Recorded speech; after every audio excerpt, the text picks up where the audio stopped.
should I pronounce your family name? Miquel. Miquel. Yes. The Vice Chair of the SBI, and Mr. Donald Cooper, the Director of the Transparent Division from the Secretariat, and this is our greatest support for this group CGE.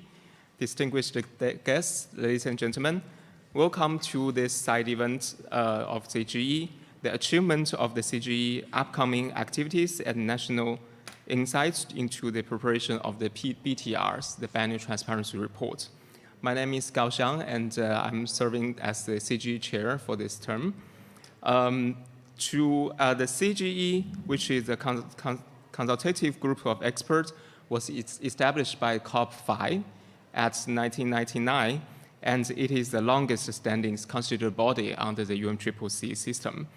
CGE is also the main channel for the provision of technical assistance and support to developing country parties in fulfilling their reporting requirements in relation to the measurement, reporting, and verification, which is for short MRV, under the convention, and the Enhanced Transparent Framework, we call it for short the ETF, under the Paris Agreement. This includes, inter alia, the facilitating the provision of technical advice and support to developing country parties to prepare their national communications, the biennial transparency reports, and providing technical advice to the Secretariat on the implementation of the training of technical expert review team. For today's events, we will present the achievements in its support to developing countries and upcoming activities. We'll present the latest findings from the capacity building needs assessment report and stocktake survey, present and discuss the lessons learned and the experience of parties in their transition to the ETF, Enhanced Transparency Framework under the Paris Agreement, as well as hear directly from developing country parties on any new and emerging areas that requires technical assistance and support.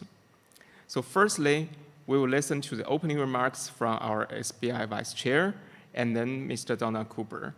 We will also then dive into a presentation on CGE's existing and upcoming support to developing countries and findings from the 2023 CGE Capacity Needs Assessment. And then we will have the panel discussion with CGE members, the national transparency experts, and the co-chairs of the PAICC, which is the Paris Agreement Implementation and Compliance Implementation and Compliance Committee. Well, I just read the PAICC, but I think if, according to the Article 15, it will be a more accurate way, but just call it for short PAICC. On the ETF implementation, because it's very important for us to pay attention to that could trigger the compliance assessment. And follow the panel discussion, we will have the short Q&A session. And before we close, we have a 5-minute Mentimeter exercise. So we will hope you will enjoy this session. Firstly, we would like to invite the SBI Vice Chair to give us the opening remarks. You have the floor. Thank you, and good afternoon all. Chair of the Consultative Group of Experts, Professor Xiang, and Director of Transparency Division, Mr. Don Cooper, esteemed panelists, ladies and gentlemen. It's with a great honor that I welcome you all to the CGE side event. I would like to extend a heartfelt congratulations to Andorra for submitting the very first biennial transparency report.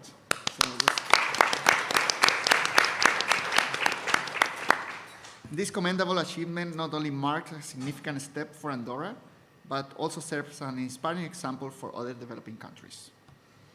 We are in an important phase as the Paris Agreement enters into full implementation mode, and CGE has a very unique and important position to support the developing countries in enhancing their domestic capacities. Established in 1999, 2024 marks CGE's 25th anniversary. This milestone reflects a quarter-century of unwavering dedication, expertise, and support provided by the CGE to developing countries and transparency. Your work was very well recognized by the SBI and the parties. Please also note that this side event is expected to be an opportunity for the CGE members, transparency experts, co-chairs of the Paris Agreement Implementation and Compliance Committee, and the audience to share knowledge, experiences, and insights on BTR preparation. I welcome you all here today, and I wish you a fruitful discussion. Thank you.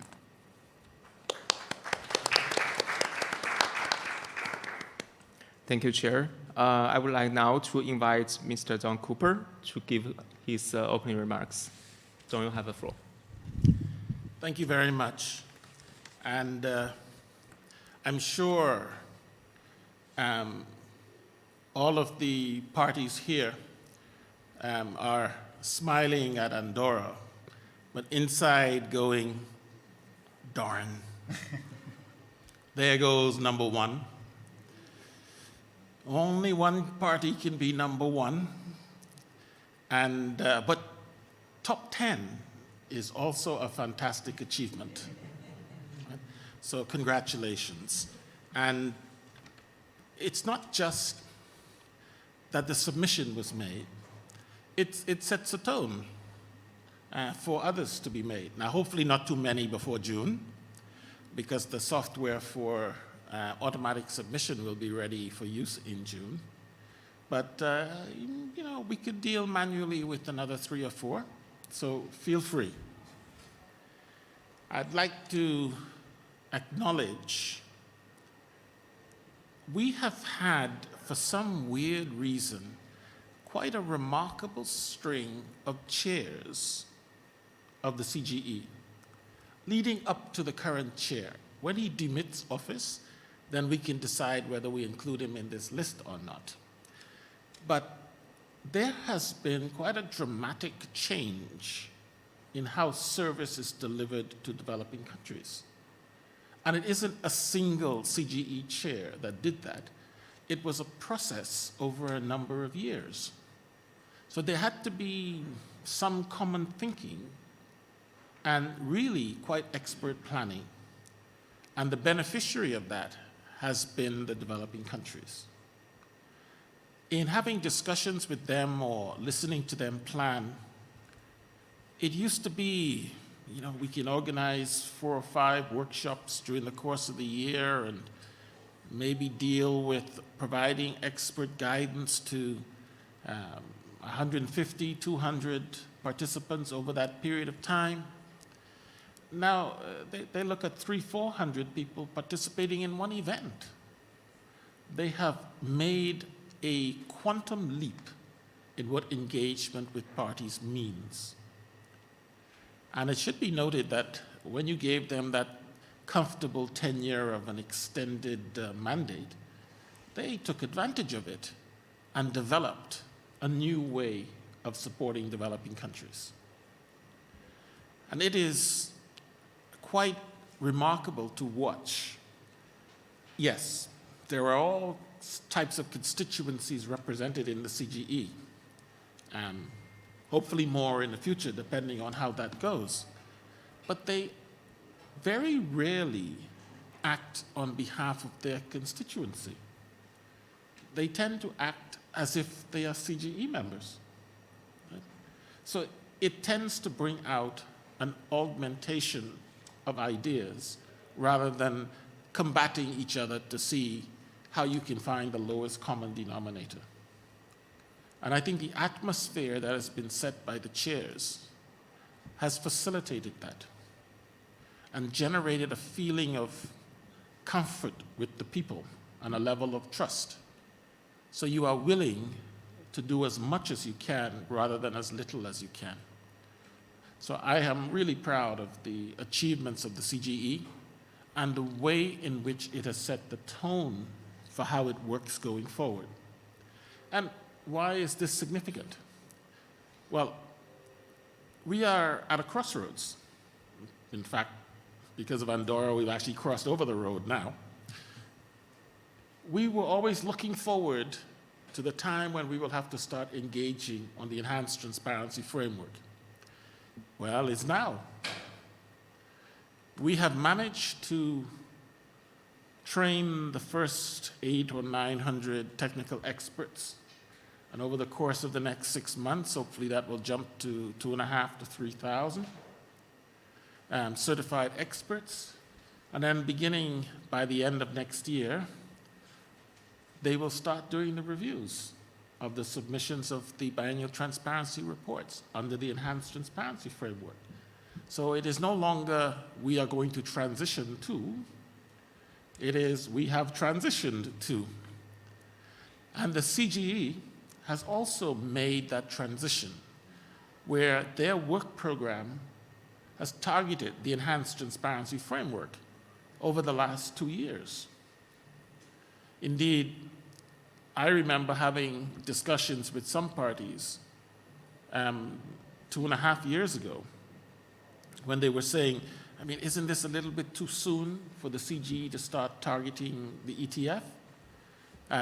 After another 3-4 months, all we were getting was requests for more and more and more action to support because they want to participate not at the maximum of the time allotted for them to wait, but at the minimum of the time for when they can wait. As you know, developing countries have a little bit of extra time before they have to submit their first BTR. But even the LDCs and SIDS are targeting completing shortly after the end of next year. So it is going to be a wholesale change. And it is good to see that the request for developing national capability is coming from the countries as much as it is coming from the CGE. So during the course of today and the next couple of days, please recognize your representative and tie them down for half an hour, and tell them what it is that you need. Remember, you put them there, so let them enjoy the experience of being on the CGE, but also deliver for you. The responsiveness of the group is very high. So whatever you ask them for, the likelihood is you will get it. Right? I have also had a look at what developing countries have been targeting in terms of what they consider important and key when they are putting together their biennial transparency reports. When the process came up with the biennial update reports for developing countries, first time other than using national communications where an accounting of activities was requested, it was looked at as a contribution to the global understanding of what the position is on our planet. In other words, it's a contribution to international knowledge. Now that we are moving into the enhanced transparency framework, most developing countries seem to have the same opinion that the developed countries had when they started doing their greenhouse gas inventory submissions almost 30 years ago. It is not the benefit to the global community that's key. It's the benefit to the national development that's key. The information and the management control that you are exercising on your own country is what allows your decision makers to make better decisions, more cost-effective decisions, those that get them re-elected, no, let's forget that one, good policy direction, and that same information allows them to be as ambitious as they need to be, as ambitious as they can in their adaptation needs, in their funding needs, in their ability to share and pass on their knowledge, the whole works, because they understand what happens in their country. They also know what's coming in and what it's being used for, and is it being effective? Right? It augments them. And then, by the way, as a co-benefit, that word has gone out of use in our process recently, but as a co-benefit, you can also submit the BTR, because that's exactly the same information that is required. The beauty of it is that the Global Environment Facility will give you the money as a developing country to put in the national resources to be able to do this on a recurring basis. So you gain the benefit of that national information to help with development planning, and somebody else pays for it. Right? So we are looking at quite a shift in what people see as the enhanced transparency framework, and therefore quite a shift in what you are asking the CGE to do in assisting you in delivering on it. Well, I'd better stop using up the entire time here. It's a terrible thing when you start talking and don't know when to stop. I'm going to point out to you as I leave my pet peeve, and you might be able to guess this. The title for our really glamorous workshop highlighting all of the potential and the past achievements of the CGE is Achievements of the Consultative Group of Experts, Upcoming Activities, and National Insights into the Preparation of Biennial Transparency Reports. It just rolls off the tongue and sticks into the memory so that when you step out of here, you just can't get that tune out of your head. So, my fellow colleagues in the secretariat, when you are advising our chair on short titles, we have to come up with something catchy. We've got nice little thing, CGE. Most people don't know what it means, but they heard CGE. ETF, more people know ETF than Enhanced Transparency Framework. So let's find some catchy little things. Sorry, Mr. Chair, I didn't mean to say that whilst you were still here. And please don't pass this on to your boss either, okay? So, thank you all, and I really look forward to hearing your guidance to the CGE so that no matter how high they set the bar for themselves, you should set it even higher and make them strive to achieve and deliver. Believe me, it feels good when you deliver, and the more you deliver, the better you feel. So help us to feel good. Thank you very much, Mr. Chair. Thank you, Dom. And let me introduce to all of us what is CGE, and and why Dom said that he is proud of the achievement of CGE. So it is my turn now, and I would like to use that podium, and I can also free you from the podium if you wish. Oh, thank you very much. Kicked off the podium after. I knew I should have been shorter.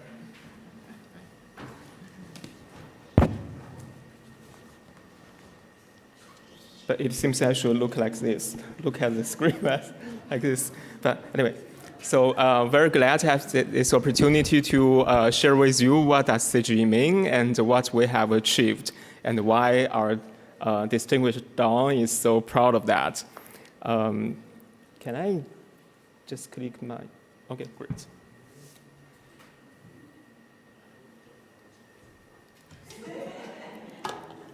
So these are those key activity areas of the CGE. Generally, we have 4 areas, as previously mentioned, that the CGE was established in 1999, and after that, we have taken this kind of activities. We produce the knowledge products, we provide knowledge deliveries, we conduct capacity building needs assessment, of course, for developing countries, and we enhance our collaboration and engagement with the relevant stakeholders. And the first one is about capacity building needs assessment. The CGE conducts the annual assessment of the existing and emerging needs and gaps of developing countries in the transparency reporting, both under the convention, we have just now said an MRV system, mirroring reporting and the verification, and also the enhanced transparency framework, which is under the Article 13 of the Paris Agreement. And of course, I will give you some details later in a very short time. And second part is about the knowledge products. The CGE, we have issued our second edition of this technical handbook for developing countries parties on preparing its for implementation of the ETR, the Enhanced Transparency Report on Paris Agreement. And this time we have translated them into all the UN languages. I think it would be convenient for all of us to look at our own languages. And also we have two more new interviews on the institutional arrangement, because we heard many developing countries that the institutional arrangement is kind of something very difficult, very challenging for them. So we did interviews to different national focal points, and altogether right now we have 12 interviews and 29 case studies that could kind of experience sharing to our developing countries. And we have updated the version of training material on vulnerability and adaptation assessment, as well as the mitigation assessment. And also you can find those information online. And the third area is CGE conduct the knowledge delivery. Especially we have this regional training workshop since 2004, which is quite a long time ago.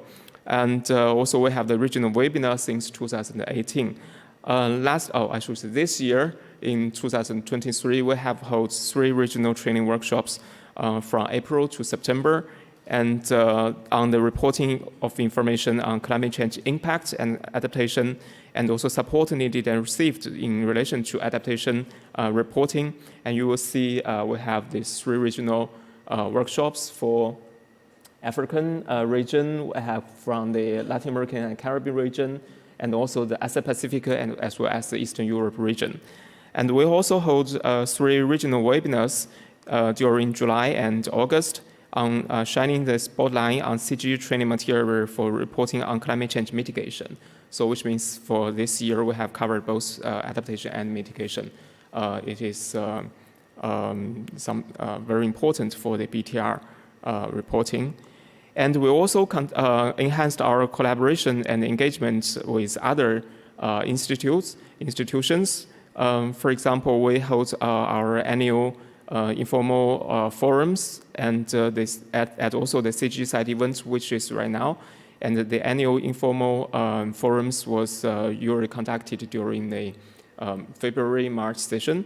And we also share our supports and also the activities information on our website. And we have a shortcut to our website because sometimes it's difficult to find a place in a very comprehensive UNFCCC website. So we have that unfccc.int/CGE.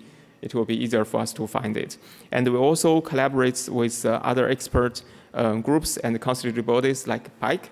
We have a very close relationship with PAICC under the convention as well as Paris Agreement, and also other intergovernmental and international organizations like the UNEP, the UNEP, UNDP, IPCC, and others.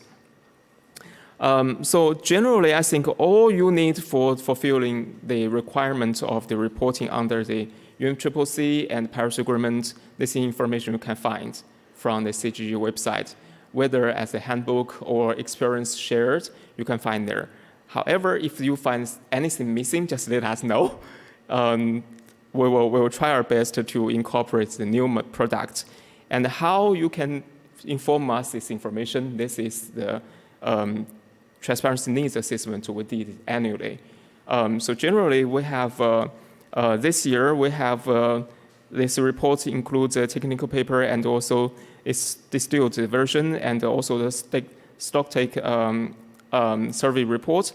And this assessment comes from almost those most recent 152 national communications submitted by developing countries, as well as 90 BURs from 152 developing countries, and also 59 TASRs, which are the technical analysis summary reports, and also the 23 survey responses. So by this means, so if you have anything you find is missing from the CGE support, you can raise that in your national communications, BURs, and of course in the future BTRs as well.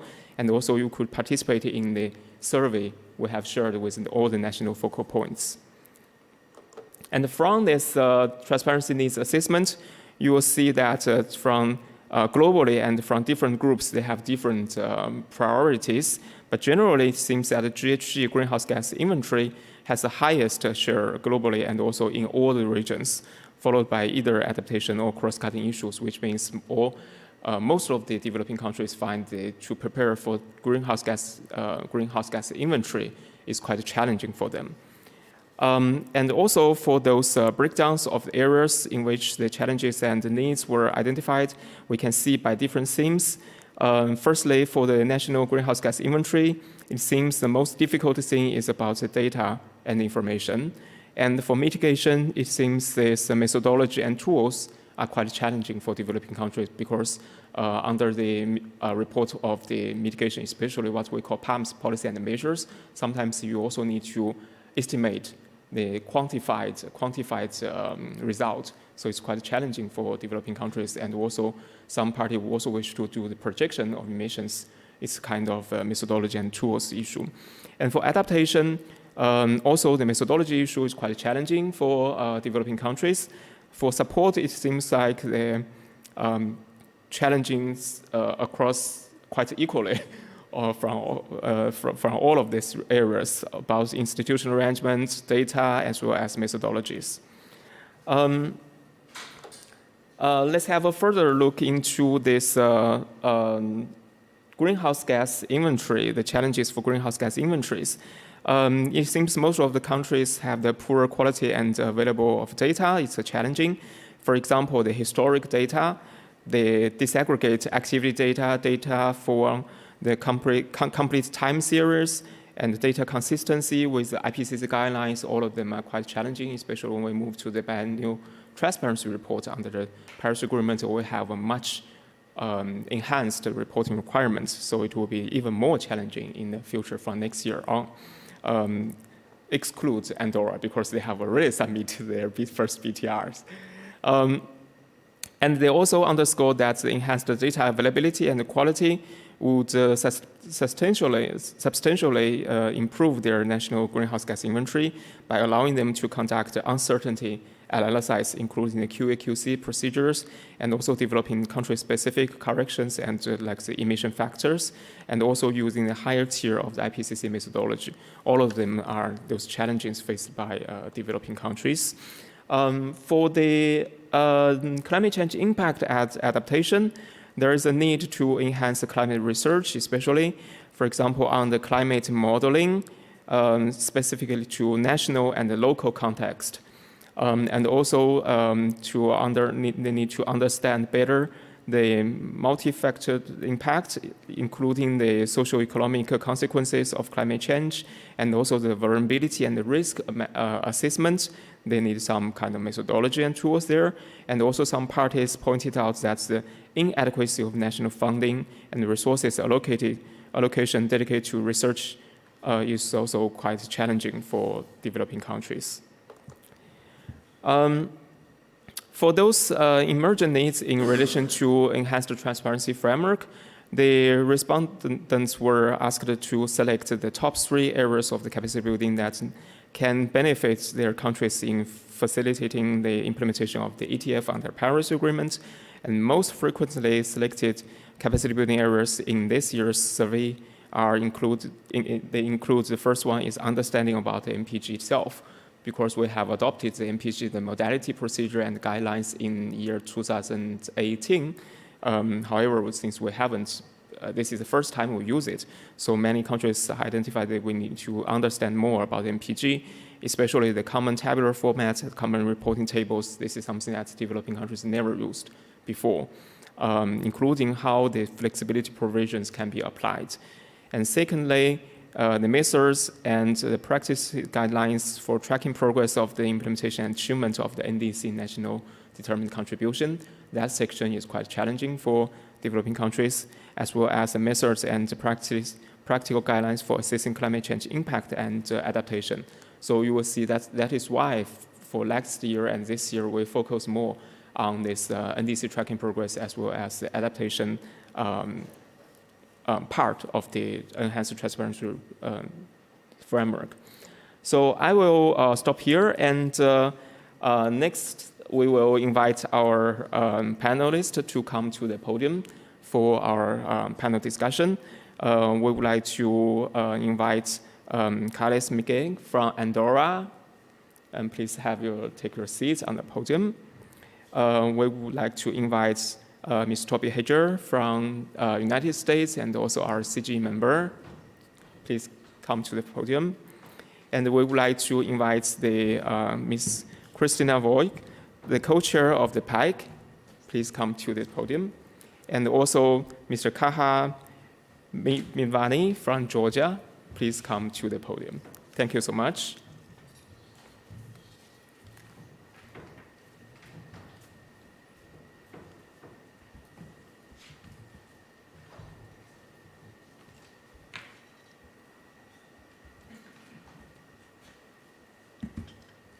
So firstly, we would like to invite Kakha to share the experiences that Georgia gained in addressing the ETF requirements. And before your presentation or later when you participate in the discussion, would you mind to very briefly introduce yourself to the participant?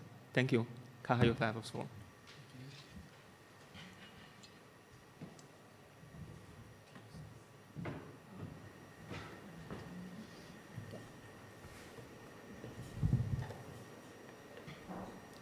Thanks, Go, for the giving me floor. Good day to everybody. Be happy to next 5 minutes present very briefly about the lessons learned, what kind of experience we had to move to the enhanced transparency framework implementation process in Georgia. For this, let me give you a brief insight on this. So the first thing, the very initial one for moving enhanced transparency framework for us was the summary report that was prepared under the BUR by the team of technical experts who assessed our document, and that was an initiation of the CBIT project funded by the JEF, which has a momentum to create possibility for the country to improve its inventory with some kind of figures. Currently, the project is concluded, and we have 30 source categories where we have the higher tier method than it used to be. We have also 5 new source categories for this inventory and quality assurance and quality control procedures for the country. To implement the GHG inventory system. Also, we were able to work on the NDC, which includes more than 60 mitigation measures to create the quantitative indicators and having tracked progress in this. These are the requirements that will be checked by the secretariat when we submit our first BTR. That's why I highlighted these points here.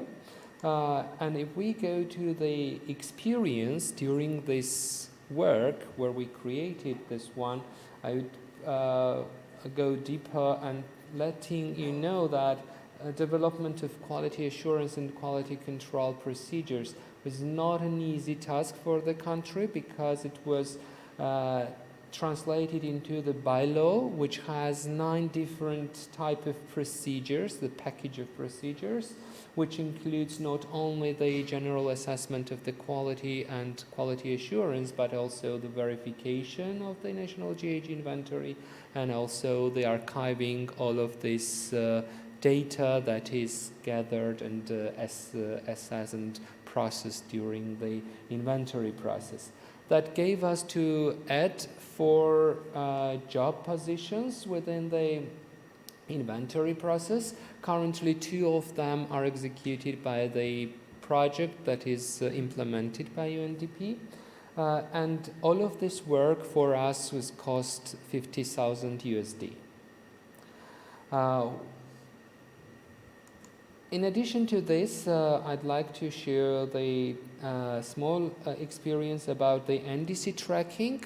Georgia has also developed the web page platform, which is an online system, online climate change data management system, where everybody is able to see the NDC progress based on the GHG data that will be submitted after the inventory process will be ended. So we considered, we had a brief, very, very big discussion inside the country what would be best to track the NDC implementation. And since we have the possibility to create such a big system that has a whole process of quality assurance and verification, we considered that GAG inventory would request and would be the best tool to track the NDC. So these two processes are interlinked in our case within this web page platform, and that would be checked on time manner by all stakeholders who will be interested about the progress of our inventory. And the lessons learned from our side to share everybody, this goes like that. We think that ETF system can't be developed as a perfect one for the first BTR. And we also consider that TAC principles fulfillment would require sort of the roadmap for each country based on their national circumstances. And for creating this roadmap in an efficient way, that would be the team of technical experts report when your first BTRs and our first BTR will be assessed. So that would be the best way to use all of the resources that is created under the UNFCCC, used efficiently in order to move forward to create the enhanced transparency framework. Thank you very much for your listening, and I'd be happy to join the others for the panel discussion, my colleagues. Thank you very much.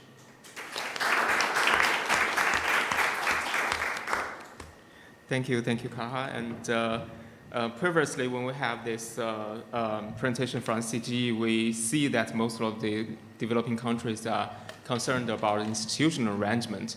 And just now, Kakha told us that for the first BTR, don't worry, you cannot have a very perfect institutional arrangement or national system.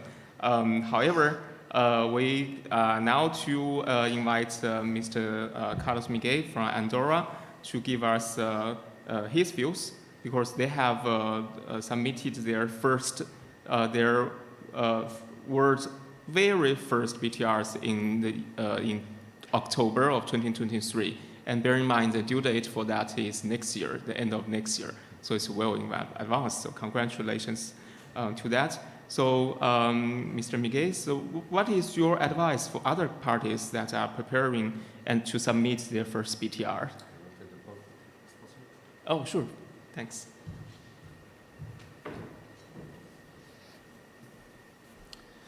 So thank you, Chair, dear colleagues, dear all. First of all, I would like to thank the organization for the opportunity offered to Andorra to present his experience here. When I have been introduced just in the beginning, you greeted the national focal point of Andorra to the UNFCCC with applause. But this world's very first BTR will not have been possible without my team and obviously without my colleagues. So please give Ana Boneta, Meritxell Cuyàs, and Albert Gomà a round of applause as well, please.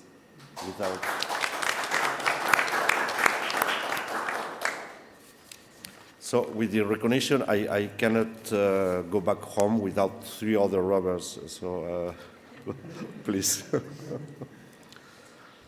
So thank you so much. I don't feel in a position to lecture anyone, but if I asked to offer our advice, I will recommend 5 points.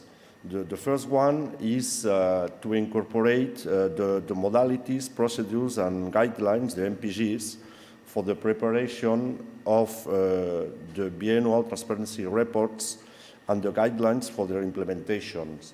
We think it's the basic point to engage this new procedure.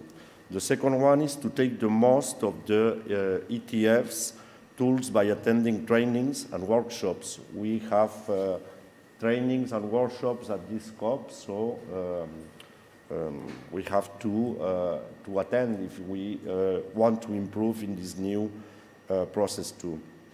The third one is to put in place the sufficient institutional arrangements to maintain a permanent work team that ensure continuity in communication commitments under the UNFCCC, as well as the parallel development of new long-term strategies. It is not a project ad hoc. It is a continuous task. So we have to maintain a team that could answer, that could report in this context. The fourth point could be unify and integrate indicators of existing national strategies, plans, and/or NDCs in order to streamline reporting obligations and avoid duplication of efforts, as well as reducing reporting burdens in light of the capacity constraints that many countries might face. And the last one is to internalize of the communication task. As per our own experience, to internalize the report elaboration to build ownership among all involved public and private stakeholders and to constitute the BTR is an essential national tool for policymaking. So, dear colleagues, let me go back a little bit time back. When the BR and the BURs entered our lives, and I'm referring to the first cycle, none of us had clear ideas of how exactly it had to be developed, especially those who, like Andorra, were among the first to undergo them.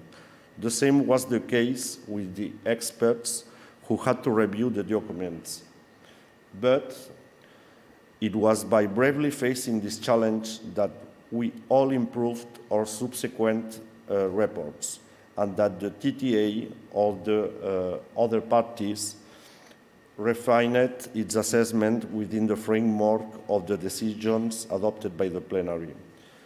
By this, I mean that we don't have to reject changes that this new framework entails and see it as an opportunity to improve, because together we will achieve it.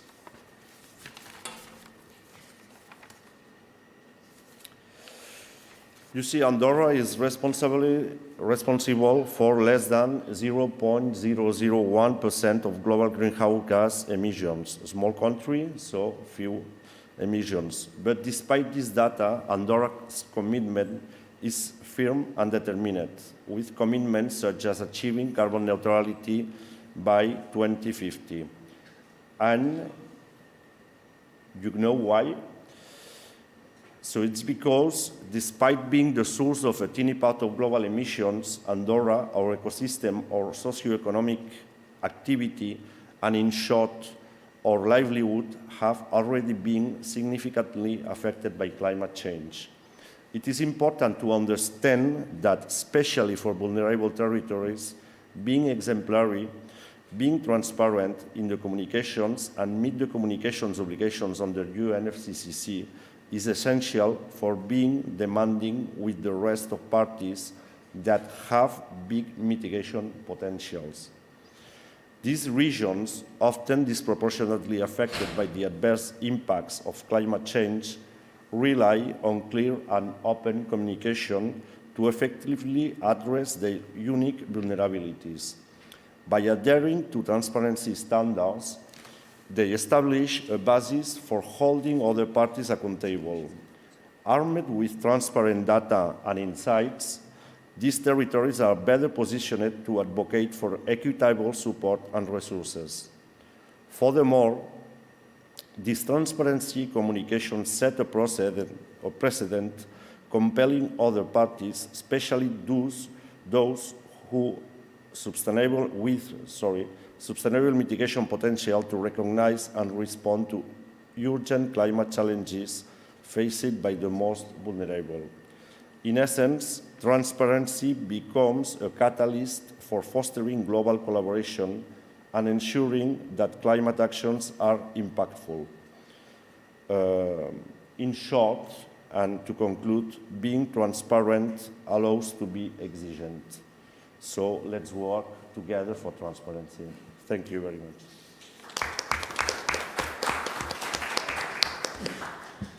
Thank you, colleagues. Yes, let's work together for transparency. Thank you for your sharing of about these 5 very important points, and especially besides these points, you just mentioned that it's very important to get the interaction between the party and also the review team, or as previously we call it, the technical analysis team.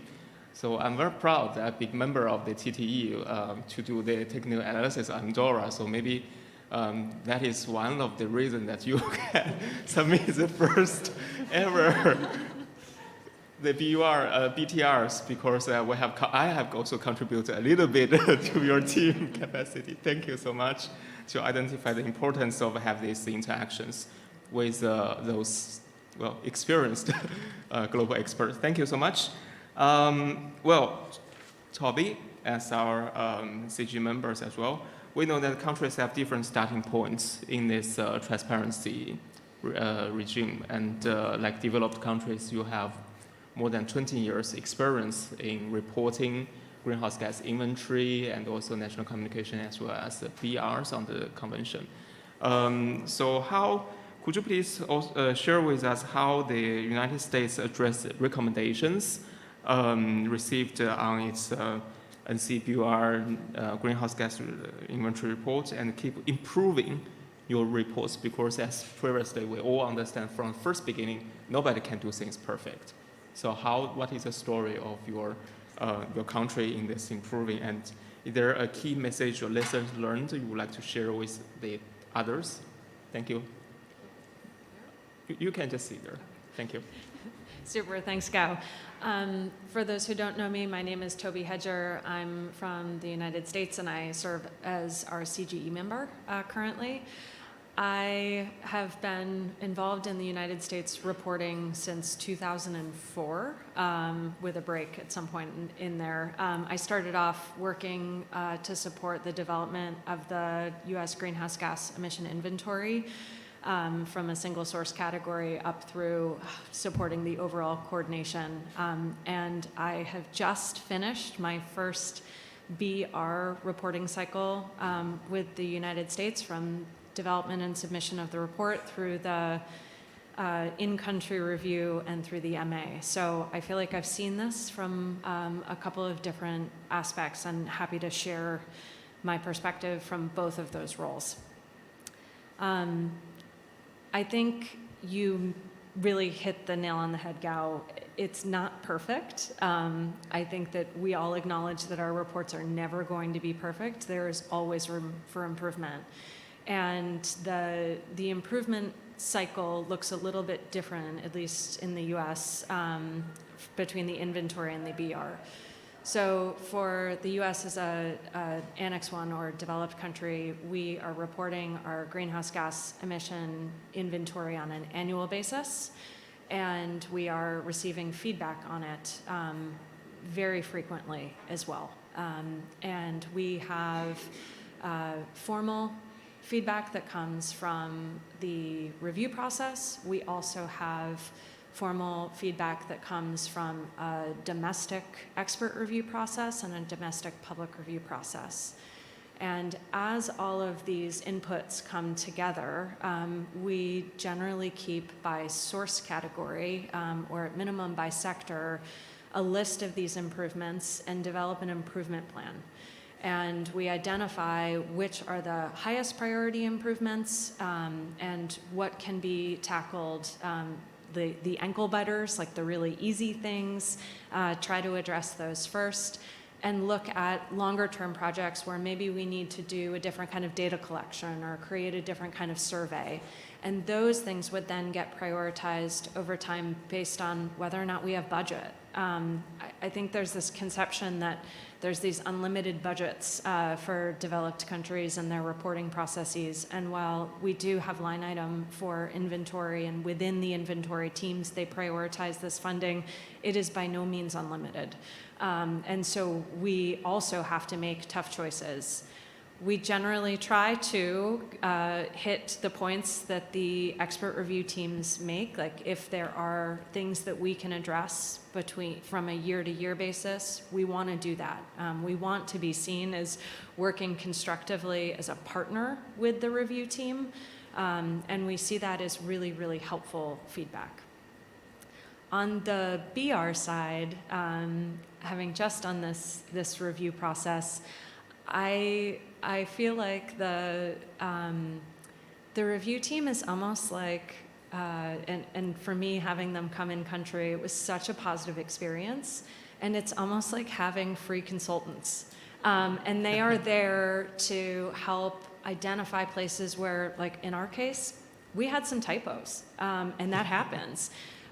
We had other places where we need to make larger improvements, but taking that feedback and, in our case, producing a core agendum at the end of the review week with some areas that we immediately identified as problems that needed to be immediately corrected, and taking that action, I think that that's really helpful, and it's really helpful for the entire transparency process and to set us up for our next report.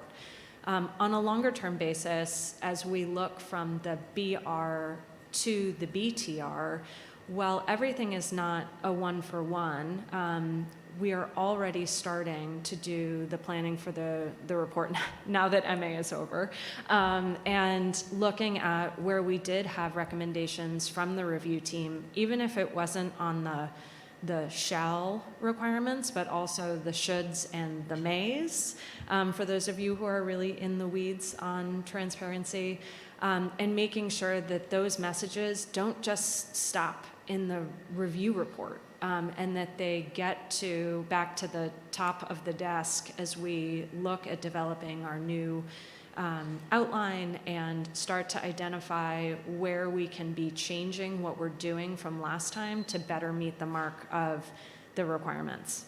I heard the ding.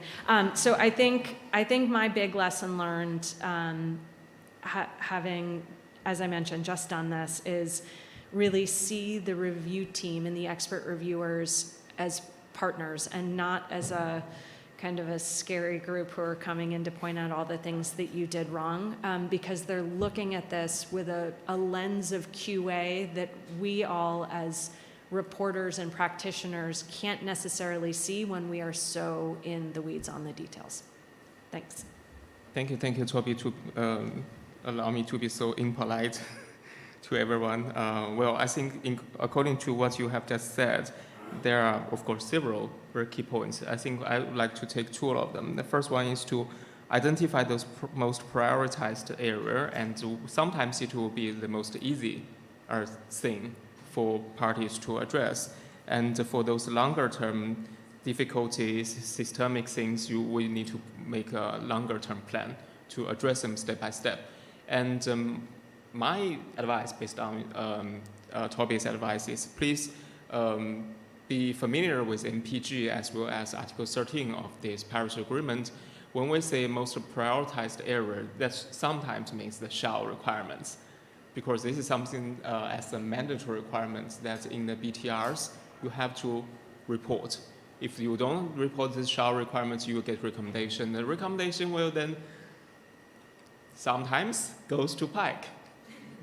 So I would like now to invite my dearest professor, Christina Voigt, the co-chair of the PAICC, to give us some insights, because especially I think the Paris Agreement is different from UNFCCC, especially because under Paris Agreement we have Article 15, and then we introduced the PAICC. And that is also something sometimes parties are quite feared that maybe they're doing something wrong, and the PAICC will act as like the tiger or friendly pandas. I would like to ask Christina to share her insights into the linkage between the transparency framework and PAICC. Christina, you have the floor.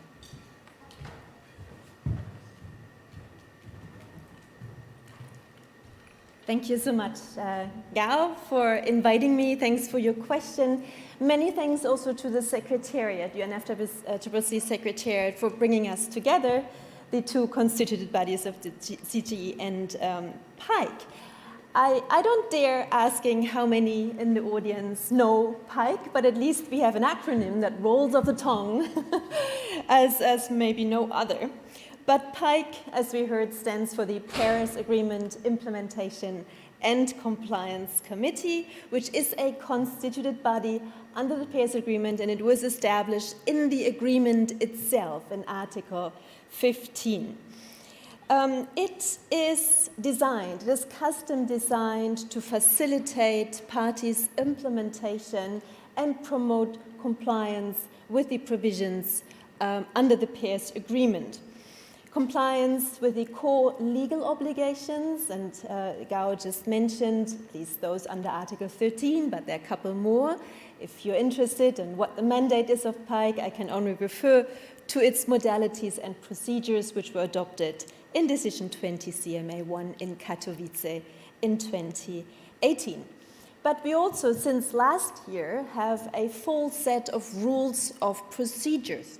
It was adopted at CMA4 in Sharm el-Sheikh, and with that set of rules of procedure, PAICC is now operational, and that's perhaps why you only now hear about PAICC and not in the first couple of years since the adoption of the Paris Agreement. Now, PAICC has a wide mandate looking at issues related to the communication and maintenance of NDCs, communication of 9.5 reports, but also in relation to Article 13. I'll just very briefly address some, if I have time, 4 elements of relationship between the mandate of PAICC under Article 15 and biannual transparency reports under Article 13.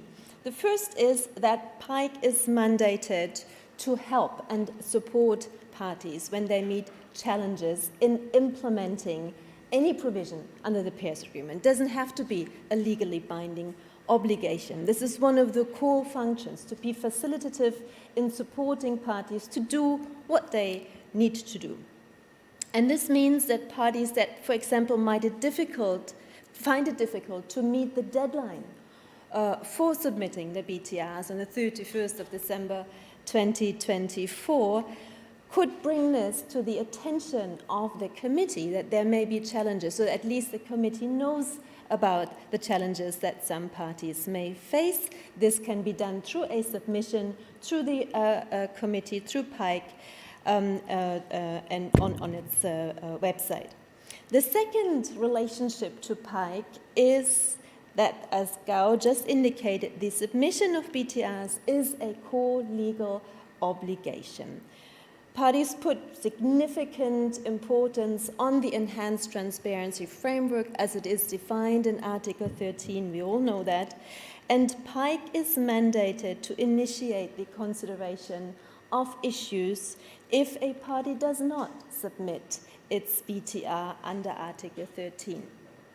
That means that the committee doesn't have any choice to react and reach out to the party in question, but in a facilitative manner, in trying to find out what are the challenges, how can we help, how can we identify them together and address them together. Just a brief note here, it is not only the BTR as such, but the legally binding elements in the BTR or self-standing report. That is the National Inventory Report, either as part of the BTR or as a self-standing report. It is also the information to track progress in implementing and achieving the NDC, and then it is for developed country parties, a whole host of other things in addition to that.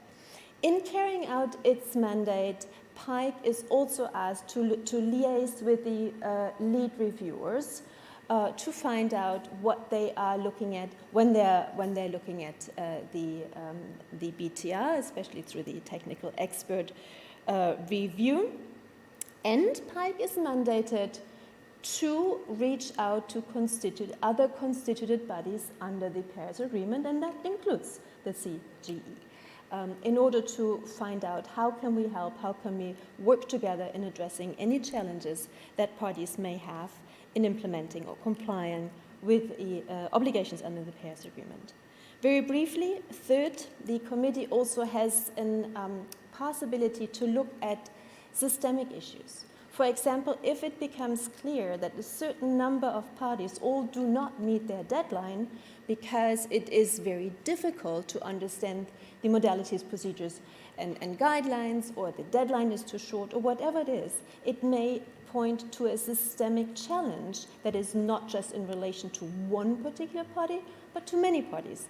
And PAICC has the possibility to bring this to the attention of the CMA by saying, here is something that provides a systemic challenge to many parties, and here's a recommendation of how to address it. But that's something that needs to be seen, how things go when the first BTRs are due. And finally, fourthly, there is an interlinkage once the BTRs have gone through the technical expert reviews and the TR reports indicate in their recommendations any significant and persistent inconsistency.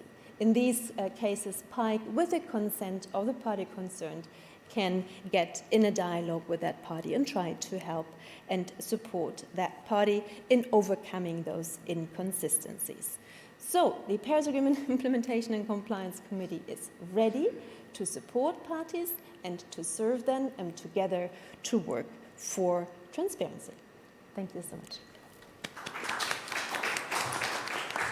Thank you, Christina. So the PAICC is the friendly pandas, not the tigers, and the purpose is to facilitate all the parties to fulfill their obligations under the Paris Agreement.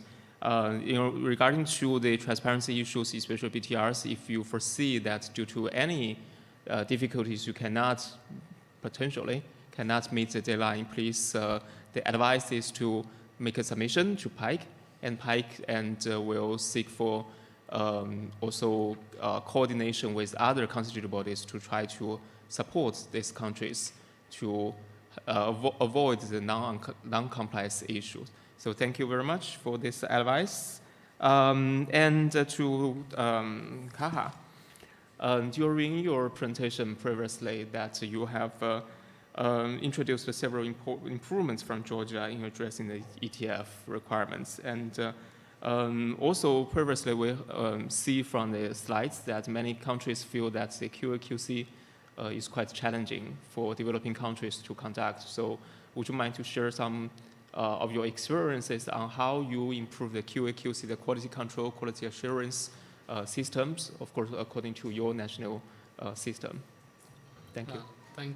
Thank you, Gao, for this question. And you have also already mentioned the national system as a bottleneck for the parties, and it's the same situation in Georgia.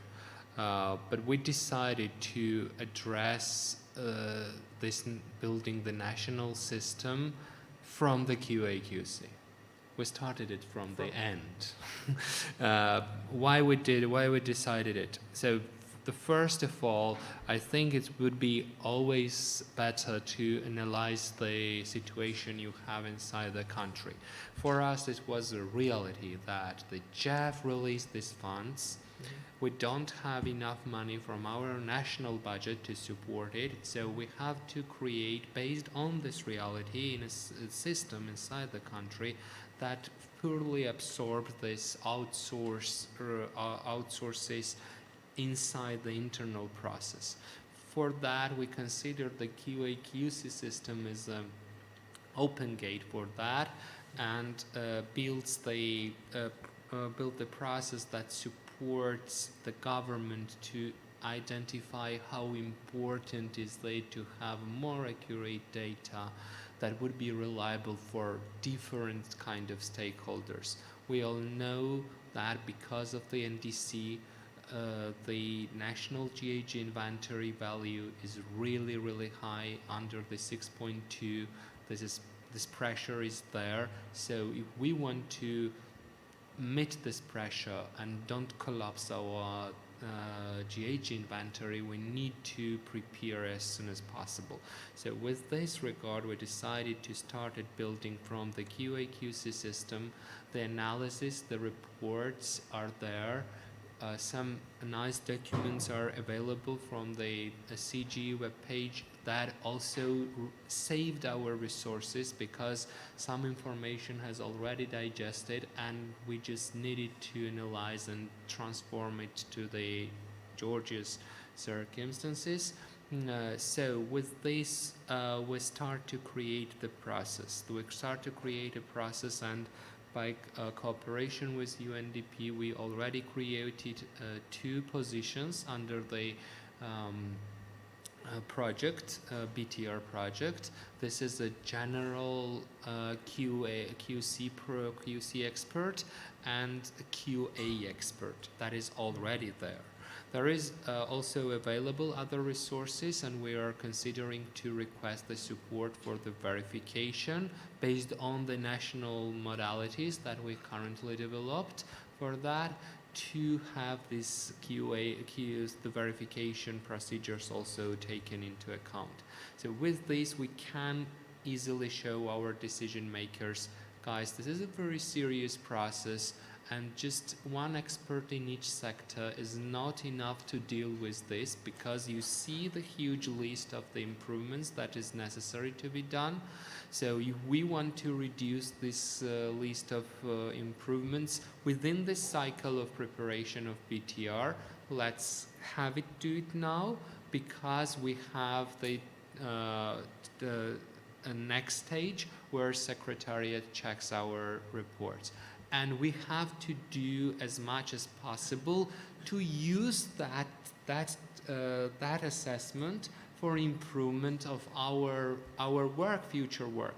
So Toby mentioned that there is sometimes that typos also be found by the experts, but it is not a best use of this this expert knowledge. So best use them to give us the recommendations in a way to how to build the more accurate estimations, how to build the more time series consistent documents. So that is our goal, to prepare the document in a way that would be for the TER to do this analysis in a way that it supports us to have a clear way how to improve our ETF system. So that would be from my side. Thank you, Kakha. I think it's a very good idea to start with the QA/QC, especially I think something we need to bear in mind that the transparency or provide this data or reporting is not only for reporting itself. Of course, this is to meet our obligations under the Paris Agreement. Otherwise, Christina will come to talk to you.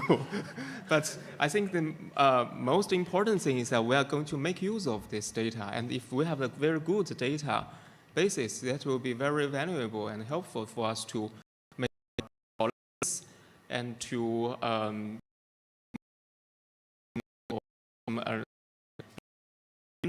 and improve, of course, the confidence of the market. So I think this would be a very good idea, especially for developing countries, because none of us have sufficient funding to get everything perfect. So we have to, as just now Toby said, have to identify those priority areas. So thank you all very much for these very valuable views from our panelists. I think we have some time for Q&A. I'm not sure if we have any questions, comments, also share views from the floor. If we have any, just please, either any kind of microphone. Yes.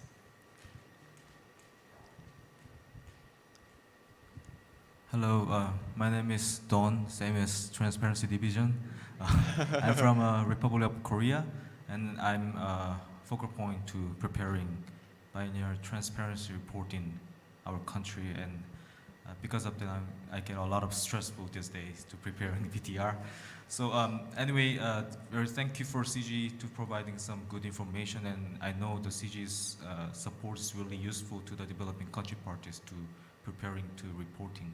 I have some question about the technical expert review process, because especially on in-country review, we do not have any experience on that since under the convention biannual update report. So for your countries, I don't know who can answer this question, but how many people are responding to this technical expert review when they come to the country?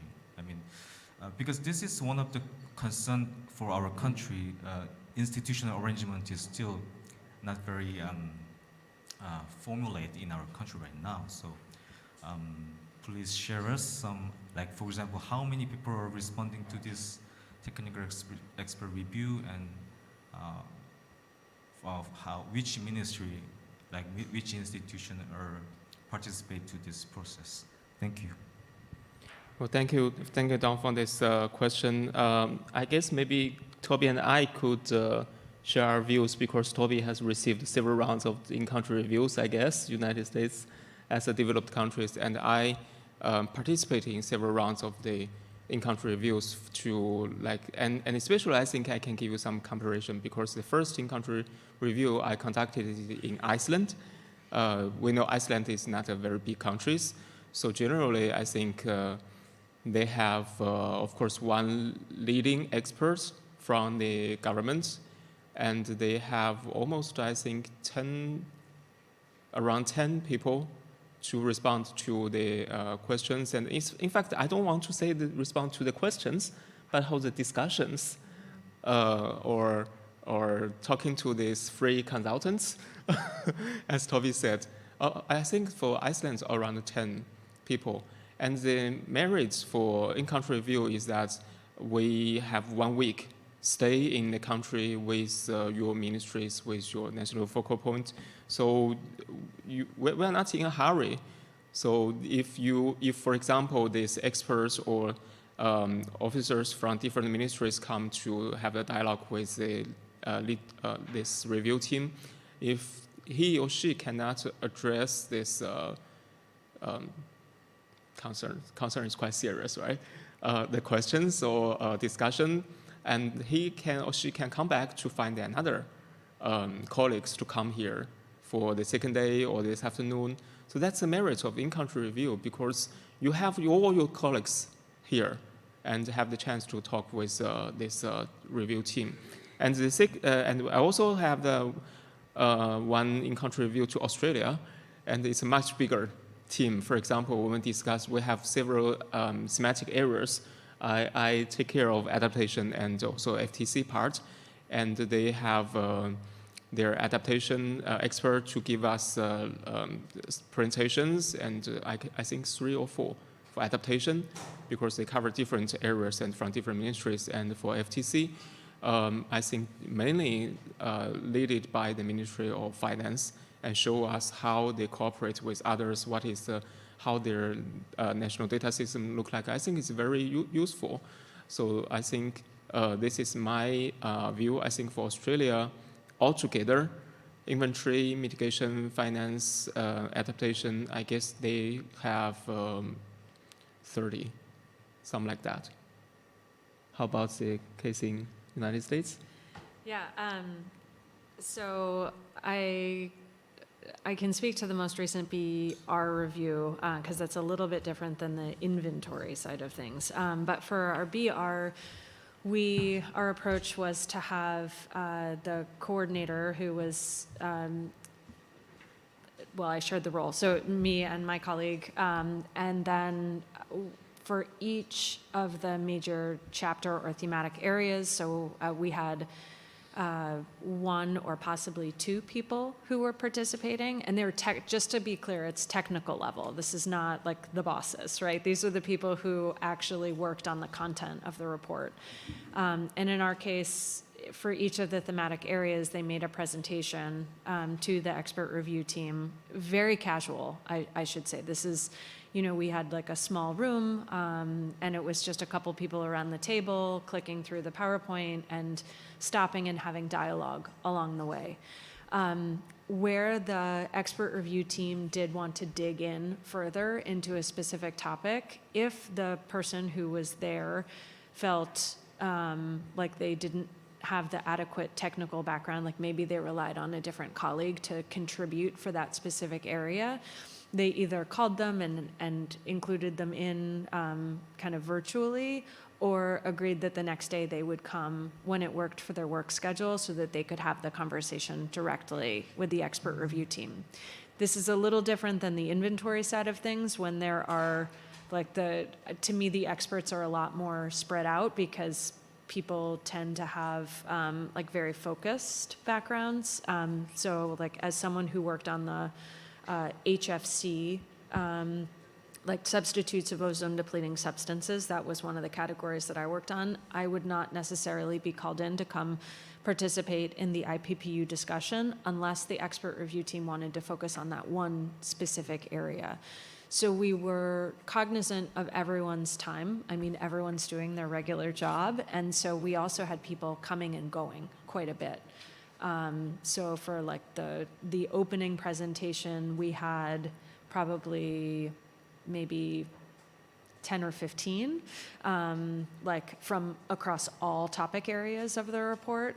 And then depending on which topic was coming in, they would come in for an hour or leave or that kind of a thing. I will also say from experience working at the Secretariat as a review officer, it was a very similar process for the Russian Federation. That's where my experience as a review officer was. And similar, like coming and goings of technical experts guided by the areas where the ERT wanted to have a more in-depth discussion. Thank you, Toby. Special share her experiences from different roles she has played in this transparency area. I apologize that due to time limit, I don't think we can take any further questions, but we wish you to do some Menti exercise. We will show it on the screen. We welcome you to join us, and I will let our colleagues from Secretariat Yali to guide us through. Yeah, thank you. Can we have the, could you please, our technician, project the screen on the podium?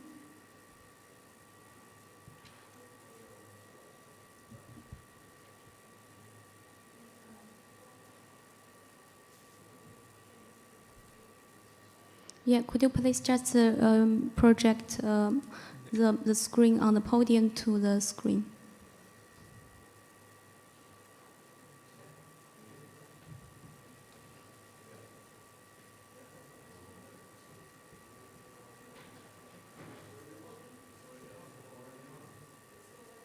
No, This computer. This computer.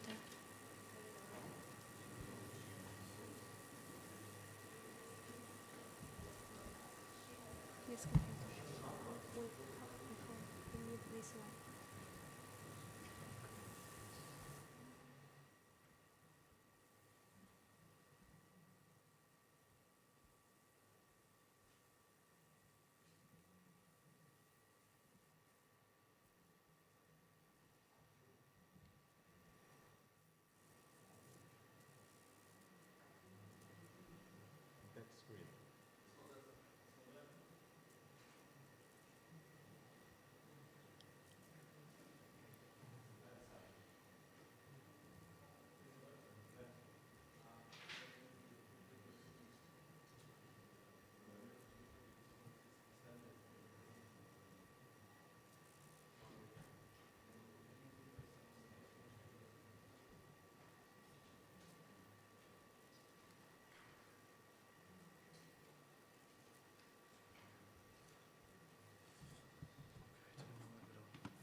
Well, although Although we are waiting for this QR code from our screen, but you all get, as long as you get flash disc, you will have a QR code there.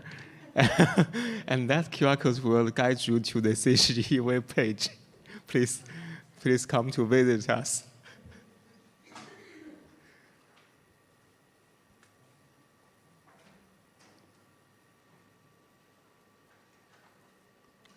Yes, now we have this. So you can either scan the code or use this number, 8-digit number. We are going to use this one to collect your feedback on our event and also CG's work. We go to the first question.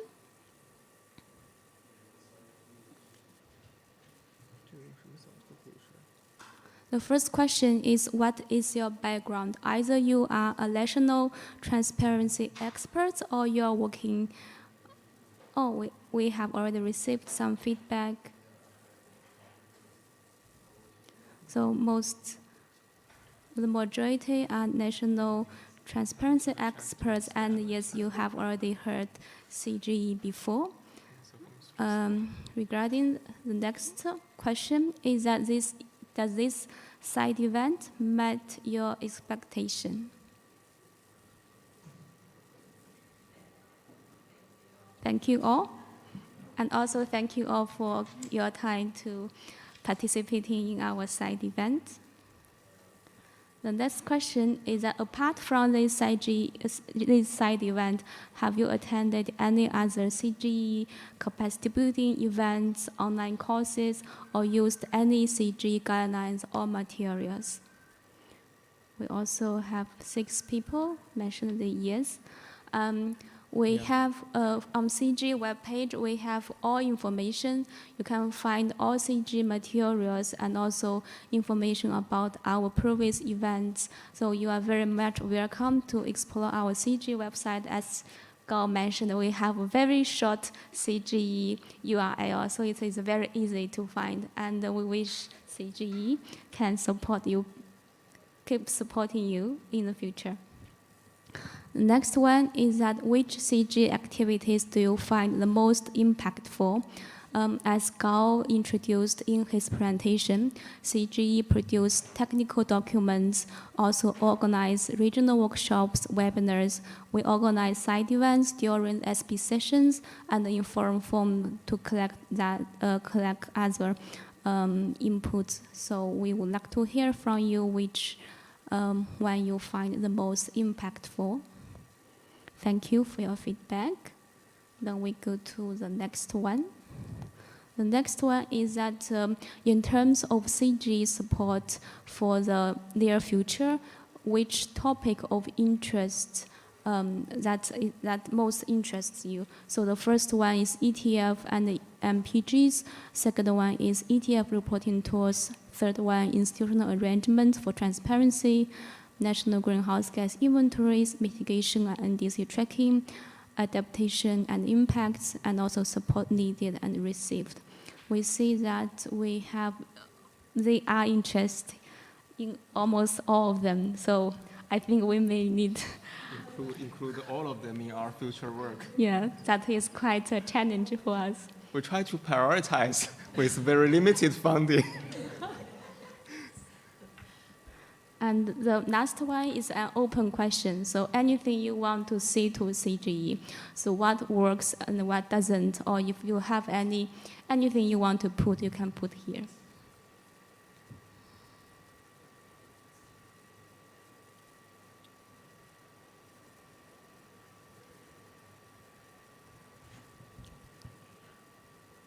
Well, while we are, some colleagues are still working on that, I think we almost come to the end of this allocated time. First of all, on behalf of the CGE and our secretarial colleagues supporting team, I would like to express our sincere thanks to all of you to participate in this session. And just try to very quickly summarize some of the key takeaways. The first one is to be familiar with MPGs. This is something modality procedure and guidelines. This is a Bible for us for transparency, especially under the Paris Agreement. And second one is that make our best expectation management, because nobody can do everything in a perfect level as this is our first BTRs. And third one is to identify those prioritized areas, especially for those ones easier to meet. And of course, for those things that need a longer term time to address, we should make a longer term plan to address them step by step. And fourth one is to invite all of you to participate in the activities of the CGE. I think that will be helpful to all of you. And the last one is that if you do feel any challenges or difficulties in meeting those reporting requirements or like the FMCP or in the TERs, please send a letter or make a submission to CGE or as the PAICC. We will try our best to support, because both the PAICC and the CGE are to facilitate all the party, for us, for developing country parties, for PAICC is for all parties, to support us to meet the requirements from this UNFCCC as well as the Paris Agreement. So with that, I would like to thank you for all our response to our last questions. I saw we also have a question here. We may don't have time to answer here, but if you are interested in getting answer, you are very much welcome to stay, and you can talk to our CG members, our panelists, and may also share bilaterally after the event. Yeah, thank you very much. Thank you to all of you. So this side event is closed. Thank you.